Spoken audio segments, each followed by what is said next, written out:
ಬನ್ನಿ ಇದರ ಬಗ್ಗೆ ನಿಮಗೆ ಇಂಟ್ರೆಸ್ಟಿಂಗ್ ಆಗಿರೋ ಕೆಲವು ಮಾಹಿತಿ ತಂದಿದ್ದೀನಿ. ಆದರೆ ಒಂದು ಕ್ರಿಕೆಟ್ ಟೀಮ್ ವಿಚಾರ ಬಂದಾಗ ನೀವು ಕೂಡ ಒಂದು ಕ್ರಿಕೆಟ್ ಟೀಮ್ ರೆಡಿ ಮಾಡಬೇಕು. ಹಳೆ ಟೀಮ್ ಒಂದು, ಹೊಸ ಟೀಮ್ ಒಂದು. ಅಂದರೆ ಇಮ್ರಾನ್ ಖಾನ್, ಕಪಿಲ್ ದೇವ್ ಇದ್ದ ಟೀಮ್ ಆ ಟೈಮದ್ದು, ಈಗಿನ ಟೀಮ್ ಒಂದು, ವಿರಾಟ್ ಕೊಹ್ಲಿ ಈಗಿರುವಂಥವರು ಅವರನ್ನು ಸೇರಿಸಿ ನೋಡಿ. ಭಾರತ ಜನಸಂಖ್ಯೆ ಎಷ್ಟು? 145 ಕೋಟಿ. ಪಾಕಿಸ್ತಾನ ಜನಸಂಖ್ಯೆ 24 ಕೋಟಿ. ಬಾಂಗ್ಲಾದೇಶ 17 ಕೋಟಿ. ಸದ್ಯ ಜನಸಂಖ್ಯೆಯಲ್ಲಿ ಭಾರತ ನಂಬರ್ 1 ಆಲ್ರೆಡಿ ಇದೆ. ಇವರೆಲ್ಲ ಸೇರಿದರೆ ಎಷ್ಟಾಗ್ತಾ ಇತ್ತು? 145 + 24 + 17 185 ಕೋಟಿ ಆಗ್ತಾಯಿತ್ತು. ಜನಸಂಖ್ಯೆಯಲ್ಲಿ ವಿಶ್ವದಲ್ಲೇ ನಂಬರ್ 1, ಈಗಲೂ ನಂಬರ್ 1, ಆಗಲೂ ನಂಬರ್ 1, ಎಲ್ಲ ನಂಬರ್ 1. ಇನ್ನು ಅಖಂಡ ಭಾರತವಾಗಿದ್ದರೂ ಜನಸಂಖ್ಯೆಯಲ್ಲಿ ನಾವು ನಂಬರ್ 1 ಆಗ್ತಾ ಇದ್ವಿ. ಒಟ್ಟಾರೆ ಭಾರತ ಜನಸಂಖ್ಯೆ 186 ಕೋಟಿ ಆಗ್ತಾ ಇತ್ತು. ಒಂದು ವೇಳೆ ನಾವು ಈಗಲೂ ಕೂಡ ಅಖಂಡವಾಗಿದ್ದಿದ್ರೆ 4 ಯುದ್ಧ ನಡೀತಾ ಇರಲಿಲ್ಲ. 4 ಯುದ್ಧ ನಡೀತಾ ಇರಲಿಲ್ಲ. ಆಗಲಿ ಬಿಡ್ರಿ 4 ಯುದ್ಧ ಅಂತ ನೀವು ಹೇಳ್ಬೋದು. ನೋ, ನಾನು ಅದನ್ನು ಹೇಳ್ತಾ ಇಲ್ಲ. ಈ 4 ಯುದ್ಧದಲ್ಲಿ ಒಟ್ಟಾರೆಯಾಗಿ 1 ಲಕ್ಷಕ್ಕೂ ಹೆಚ್ಚು ಯೋಧರು ಹುತಾತ್ಮರಾಗಿದ್ದಾರೆ. ಆ 1 ಲಕ್ಷ ಯೋಧರು ಇವತ್ತು ಬದುಕಿರ್ತಾ ಇದ್ರು ಅಥವಾ ಹುತಾತ್ಮರಾಗ್ತಾ ಇರಲಿಲ್ಲ. ಇನ್ನು ಇಲ್ಲಿ ನೋಡಿ, ಮುಸ್ಲಿಂ ಜನಸಂಖ್ಯೆ ಭಾರತದಲ್ಲಿ ಈಗ 21 ಕೋಟಿ ಇದ್ದಾರೆ. ಪಾಕಿಸ್ತಾನದಲ್ಲಿ 21 ಕೋಟಿ ಇದ್ದಾರೆ. ಬಾಂಗ್ಲಾದೇಶದಲ್ಲಿ 15 ಕೋಟಿ ಇದ್ದಾರೆ. ಒಂದು ವೇಳೆ ಅಖಂಡ ಭಾರತ ಈಗಲೂ ಇರ್ತಾ ಇದ್ದರೆ ಇಡೀ ವಿಶ್ವದಲ್ಲಿ ಮುಸ್ಲಿಮರು ಅತೀ ಹೆಚ್ಚಿರುವಂಥ ದೇಶ ಯಾವುದಾದಿದ್ದರೆ ಅದು ಭಾರತವಾಗಿರ್ತಾ ಇತ್ತು. ಭಾರತಕ್ಕಿಂತ ಪಾಕಿಸ್ತಾನದಲ್ಲಿ ಕೊಂಚ ಹೆಚ್ಚಿದ್ದಾರೆ ಮುಸ್ಲಿಂ. ನಮ್ಮದು 21 ಕೋಟಿ ಅಂದರೆ ಅವ್ರದ್ದು 24 ಕೋಟಿ. 3 ದೇಶ ಸೇರಿ 57 ಕೋಟಿ ಮುಸ್ಲಿಮರಾಗ್ತಾ ಇದ್ರು. 57 ಕೋಟಿ ಮುಸ್ಲಿಮರು. ವಿಶ್ವದ ಯಾವುದೇ ದೇಶದಲ್ಲಿ ಈಗಲೂ ಇಲ್ಲ. ನಮ್ಮ 25 ಕೋಟಿ ಇದೆಯಲ್ಲ ಭಾರತ ದೇಶದಲ್ಲಿರುವಂಥ ಜನಸಂಖ್ಯೆ, ಎಲ್ಲೂ ಇಲ್ಲ. ಮುಸ್ಲಿಮರು 57 ಕೋಟಿ ಆಗ್ತಾಯಿದ್ರು. ಈಗ ಪ್ಲಸ್ ಮೈನಸ್ ಎಲ್ಲ ಕೆಲವರ ಲೆಕ್ಕಾಚಾರ ಹಾಕೋಕೆ ಶುರು ಮಾಡ್ಕೊಳ್ಳಿ. ಇನ್ನು GDPಗೆ ಬರ್ತೀನಿ. GDP ಭಾರತದ GDP 269.5 ಲಕ್ಷ ಕೋಟಿ. ಪಾಕಿಸ್ತಾನದ 28.2 ಲಕ್ಷ ಕೋಟಿ. ಬಾಂಗ್ಲಾದೇಶದ್ದು 38 ಲಕ್ಷ ಕೋಟಿ. 3 ದೇಶ ಸೇರಿದರೆ 336 ಲಕ್ಷ ಕೋಟಿ ಆರ್ಥಿಕತೆ. ಅಂದರೆ ನಾವು ಭಾರತ ಜಗತ್ತಿನ 3ನೇ ದೊಡ್ಡ ಆರ್ಥಿಕ ಶಕ್ತಿ ಆಗ್ತಾ ಇತ್ತು. ಇವರಿಲ್ಲದೆ ಕೂಡ ಆಗ್ತೀವಿ ನಾವು, ಸ್ವಲ್ಪ ಟೈಮ್ ಹಿಡಿಯುತ್ತೆ ಅಷ್ಟೆ. ಯಾಕಂದರೆ ಆಗ್ಬಿಡ್ತಾ ಇತ್ತು. ಆಮೇಲೆ ನಾವು KGF ಬಗ್ಗೆ ಮಾತಾಡ್ತೀವಿ, ಬೇರೆ ಬೇರೆ ಬಗ್ಗೆ. ಪಾಕಿಸ್ತಾನದ ಬಲೂಚಿಸ್ತಾನದಲ್ಲಿ ಚಿನ್ನ ಇದೆ, ಚಿನ್ನ, ತಾಮ್ರ ಭಂಡಾರ ಇದೆ. ಅದೆಲ್ಲವೂ ಕೂಡ ಭಾರತಕ್ಕೆ ಆಗ್ಬಿಡ್ತಾ ಇತ್ತು. ಆಮೇಲೆ ಬಾಂಗ್ಲಾದೇಶ 85% ಟೆಕ್ಸ್ಟೈಲ್ಸ್ ಉದ್ದಿಮೆ. ಇಡೀ ವಿಶ್ವಕ್ಕೆ ಅವರ ಇಡೀ ಆದಾಯ ಇರೋದೇ ಟೆಕ್ಸ್ಟೈಲ್ಸಲ್ಲಿ. ಅದು ನಮ್ದಾಗ್ತಾ ಇತ್ತು. ಅಂದರೆ ಅಖಂಡ ಭಾರತದ್ದಾಗ್ತಾ ಇತ್ತು. ಜಗತ್ತಿನ ದೊಡ್ಡ ಟೆಕ್ಸ್ಟೈಲ್ಸ್ ಉದ್ದಿಮೆ ಭಾರತದ್ದಾಗಿರ್ತಿತ್ತು.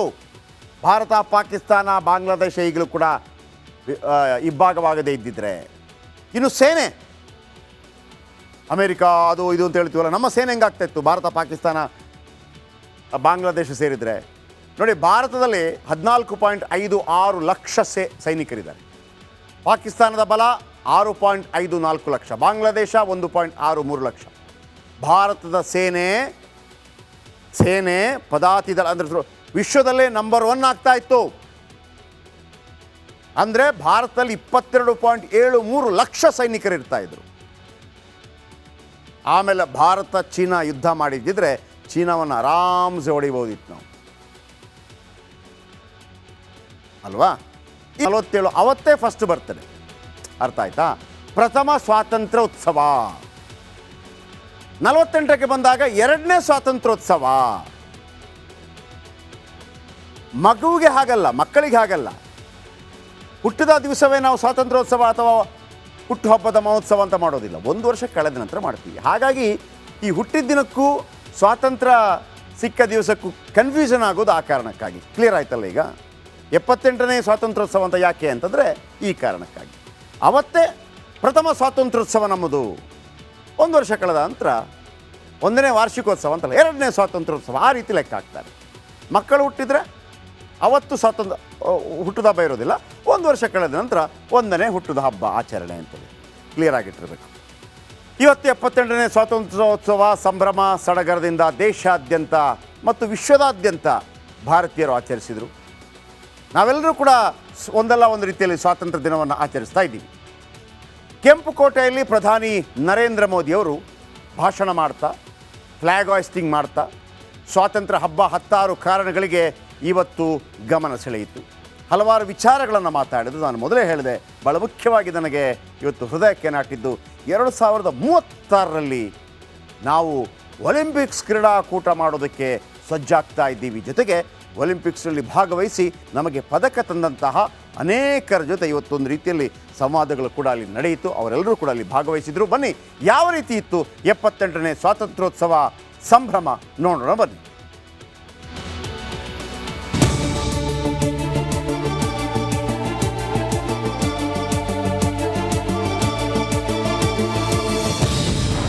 ದೇಶಾದ್ಯಂತ 78ನೇ ಸ್ವಾತಂತ್ರ್ಯೋತ್ಸವ ಸಂಭ್ರಮ. ಒಲಿಂಪಿಕ್ಸ್ ಕನಸು ಬಿತ್ತಿದ ಪ್ರಧಾನಿ ಮೋದಿ.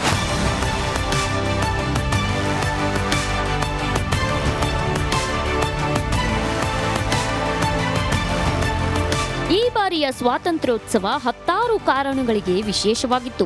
ಆಡಳಿತ ವಿಪಕ್ಷಗಳ ನಾಯಕರು ದಾಖಲೆ ಬರೆದ ಕ್ಷಣಗಳಿಗೆ ಸಾಕ್ಷಿಯಾಗಿತ್ತು. ಪ್ರಧಾನಿ ನರೇಂದ್ರ ಮೋದಿ ಸತತ 11ನೇ ಬಾರಿ ಧ್ವಜಾರೋಹಣ ಮಾಡೋ ಮೂಲಕ ಮನಮೋಹನ್ ಸಿಂಗ್ ದಾಖಲೆಯನ್ನ ಮುರಿದ್ರು. ಸುಮಾರು 6000 ಅತಿಥಿಗಳ ಮುಂದೆ 98 ನಿಮಿಷಗಳ ದಾಖಲೆಯ ಭಾಷಣ ಮಾಡಿ ಪ್ರಧಾನಿ ಮೋದಿ ಏಕರೂಪ ನಾಗರಿಕ ಸಂಹಿತೆ, ವಿಕಸಿತ ಭಾರತ, ಕೋಲ್ಕತ್ತಾದ ವೈದ್ಯೆ, ಗ್ಯಾಂಗ್ ರೇಪ್ ಬಗ್ಗೆ ಪ್ರಸ್ತಾಪಿಸಿದ್ರು. ಜೊತೆಗೆ 2036ರಲ್ಲಿ ಭಾರತ ओलंपिक्स आयोजिसलु सिद्धते ನಡೆಸುತ್ತಿದೆ ಎಂದರು. देशवासियों, आज हमारे साथ इस तिरंगे झंडे के नीचे वो नौजवान बैठे हैं जिन्होंने ओलंपिक की दुनिया में भारत का परचम लहराया.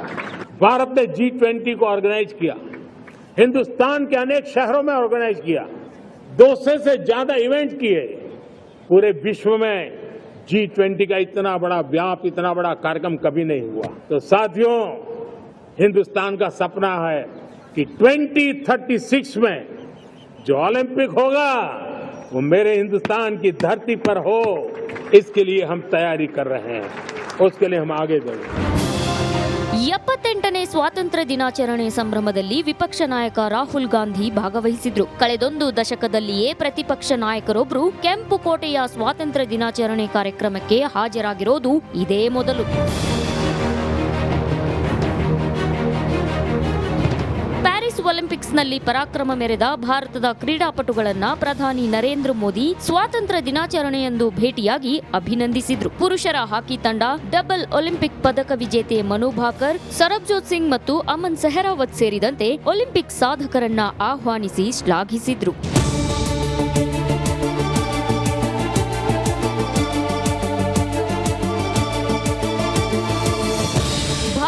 ಪುರುಷರ ಹಾಕಿ ತಂಡ ಸಹಿ ಮಾಡಿದ ಜೆರ್ಸಿಯನ್ನ ಉಡುಗೊರೆಯಾಗಿ ಮೋದಿಗೆ ನೀಡಿತು. News desk, republic Kannada.